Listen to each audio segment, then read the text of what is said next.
Zaman dimulakan oleh Rabbul Alamin, Muhammadiyah dalam pembangunan, baik pembangunan mental, spiritual, baik pembangunan yang berbentuk adalah untuk yang nyata dapat dilihat sebagai pendidikan untuk kesejahteraan bangsa, masyarakat. Kemarin saya sudah katakan yang pertama itu Kiai Haji Ahmad Dahlan yang mendirikan Muhammadiyah sebelum Muhammadiyah ini berdiri. Sudah itu berangkat ke tanah suci Makkah untuk menimba ilmu, di mana ajaran Islam yang ingin ditegakkan di negara kita ini adalah agama Islam yang murni. Ya, semua kita tahu bahwa Islam itu semua diharapkan adalah yang murni, yang berdasarkan Al-Quran dan Hadis. Zaman dimulakan oleh Rabbul Alamin, kemarin para pengajar ceramah sempat menyinggung tentang bid'ah. Bid'ah itu adalah dalalah. Dalalah itu dia adalah neraka, agama. Oleh sebab itu untuk memberikan ajaran Islam ini Muhammadiyah sangat hati-hati melaksanakan ajaran Islam.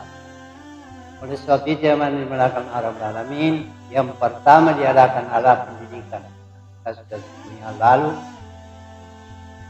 ya kita tidak mengkiri mulai dari Sabang sampai Merauke, bahkan ada daerah terpencil kembali sudah difilmkan.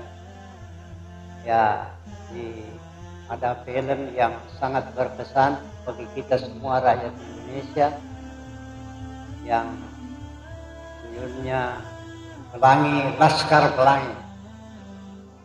Nah, itu begitulah pentingnya ajaran Islam melalui madrasah ini yang diutamakan. Dan itu akan berkembang terus, bahkan bukan hanya pendidikan, kesejahteraan masyarakat, lebih-lebih tentang kesehatan. Yang pertama didirikan oleh Kiai Haji Ahmad Dahlan organisasi otonom ialah BKO. Itu O dulu itu U zaman Belanda, U itu O dan E. Nah, sekarang berubah menjadi BKU. Ya, pembina kesejahteraan umat. Ya, kita sudah dapat melihat rumah-rumah sakit bertebaran di mana-mana oleh Muhammadiyah, baik rumah sakit umum maupun rumah bersalin. Nah, inilah peranan Muhammadiyah di dalam rangka pembangunan, di baik bidang pendidikan, bidang kesehatan, dan lain-lain. Orton selanjutnya itu, organisasi otonom selanjutnya, itu dilihat di setiap wilayah mana yang dibutuhkan oleh masyarakat, itulah yang segera oleh pimpinan ranting, pimpinan cabang sampai pimpinan daerah memikirkan apa yang bisa dibangun. Oleh sebab itu zaman dimulakan oleh Rabbul Alamin, yang dekat-dekat saja kita ambil sebagai contoh. Misalnya di sini Muallimin Muhammadiyah dulu itu di belakangnya kantor camat, pinjaman tanah daripada Bapak Basarandi Sarro itu berdiri Muallimin Muhammadiyah. Dan alhamdulillah kader-kadernya itu sudah dapat dikirim ke mana untuk menjadi guru agama.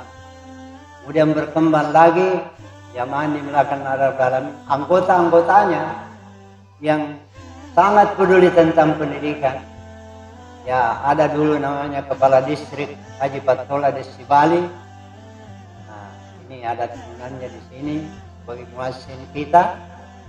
Itu menyerahkan tanahnya, diwakafkan untuk membangun sekolah Sanawiyah Muhammadiyah dengan Nagajemika.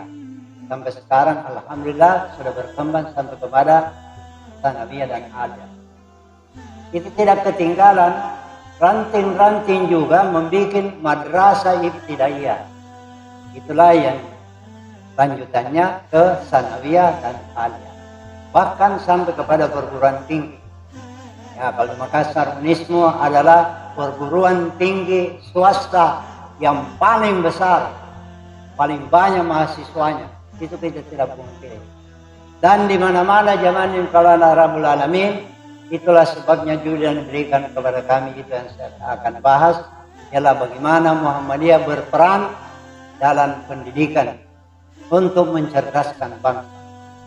Dan tidak kurang pemimpin-pemimpin negara kita, ya presiden pertama sudah menyatakan dirinya, saya ini dibela oleh Muhammadiyah. Soekarno itu kalau berbicara atau berpidato di depan masyarakat, saya adalah didikan Muhammadiyah. Alhamdulillah, yang memproklamirkan negara kita adalah kader Muhammadiyah. Kemudian presiden berikutnya, Soeharto juga menyatakan, saya ini dididik oleh Muhammadiyah. Alhamdulillah. Oleh sebab itu, zaman dimulakan Rabbul Alamin, orang-orang besar pendiri negara kita ini, bahkan yang berjuang dalam untuk memerdekakan Indonesia, itu adalah banyak kader-kader Muhammadiyah yang berjuang untuk memerdekakan Indonesia. Jadi peranan Muhammadiyah dalam pembangunan bukan hanya pendidikan, baik pendidikan umum, pendidikan agama, tapi juga untuk kesejahteraan bangsa lain. Ya, kita lihat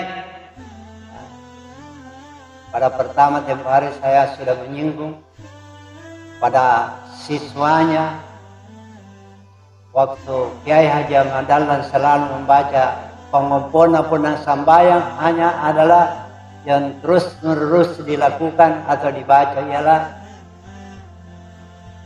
Al-Maun, surat Al-Maun. Araital ladzi yukadzibuddin, fadzalikal ladzi yudallil la akhir ayat. Yang mana melakukan adalah inilah peranan Muhammadiyah dalam pembangunan negara kita. Jadi bukan hanya itu. Di mana-mana kalau ada tentara, polisi yang bertempat di desa atau di daerah yang terpencil, dia sering menyatakan dirinya, saya ini kader Muhammadiyah. Oleh sebab itu kita dapat lihat melalui layar televisi, lihat dong polisi tampil di depan masyarakat ngajar, ngaji, ya sambil menjalankan tugasnya.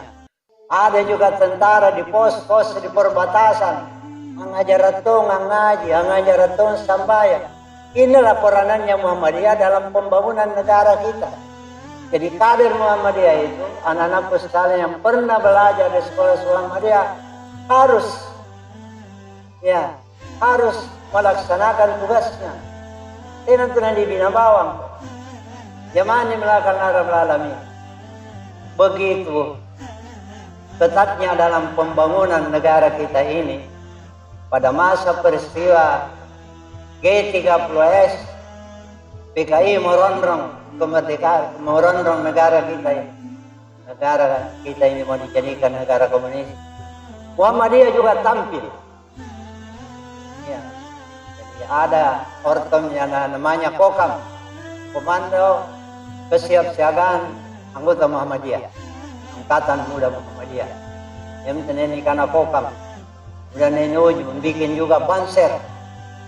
Ya, barisan serbaguna. Kalau Kokam, Komando Kesiapsiagaan Angkatan Muda Muhammadiyah. Lahir pada peristiwa G30S karena negara kita dianggap terancam. Maka kader Muhammadiyah tampil, ya, untuk berhadapan dengan komunis.